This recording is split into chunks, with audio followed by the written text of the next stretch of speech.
You think you make rational decisions, you gather information, you weigh your options, you think it through. And yet, somehow, you still end up making choices you later regret. Here is what psychology tells us about that. Think about someone you know who is genuinely intelligent. Maybe it is a successful professional, a well-read friend, or even yourself.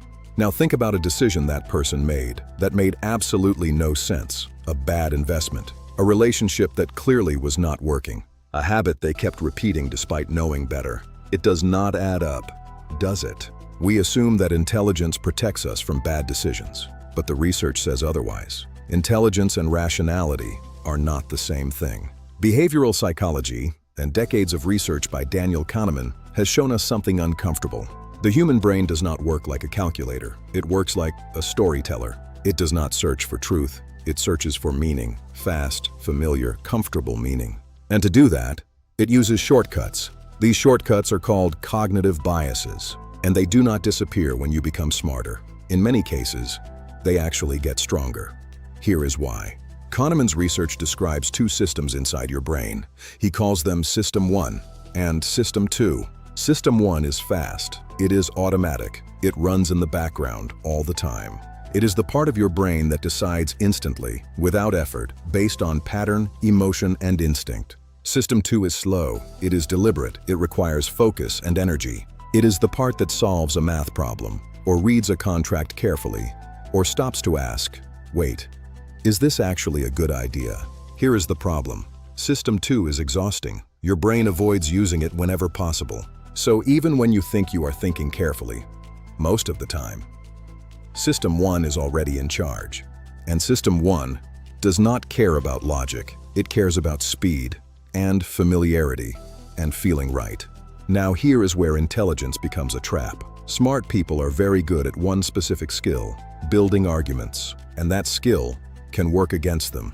When System 1 makes a quick emotional decision, System 2 does not always correct it.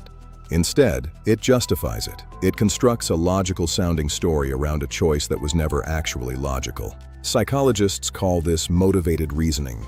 You do not use your intelligence to find the truth. You use it to defend whatever you already believe. And the smarter you are, the better you are at making a flawed conclusion sound completely reasonable. A highly educated investor holds on to a failing stock, not because the data supports it, but because selling it would mean admitting they were wrong. A manager ignores clear warning signs about a struggling project because they championed it from the start. A person stays in a relationship that has stopped working because the story they have told themselves for years feels too important to let go. In each case, the intelligence is real, but underneath it, System 1 made the decision long before System 2 ever got involved. There is a name for this in behavioral psychology. It is called the confirmation bias. Your brain naturally searches for information that confirms what it already thinks. It filters out what contradicts it. And the more intelligent you are, the more efficiently you do this filtering. You do not see a distorted picture. You see a very clean, very convincing, incomplete picture, and you never notice what is missing. This is not just an abstract idea. It shows up in how you manage money, how you handle conflict, how you evaluate yourself. Every time you dismiss feedback that felt uncomfortable, that was confirmation bias. Every time you doubled down on a decision because you had already committed to it, that was System 1 protecting its story. Every time a highly intelligent person made a choice that seemed baffling to everyone around them, this is what was happening underneath. The thinking error was not a lack of intelligence. It was intelligence, pointed in the wrong direction. So what can you do with this? The first step is simply awareness, not the kind that says, I will never fall for this. That thought itself is a thinking error.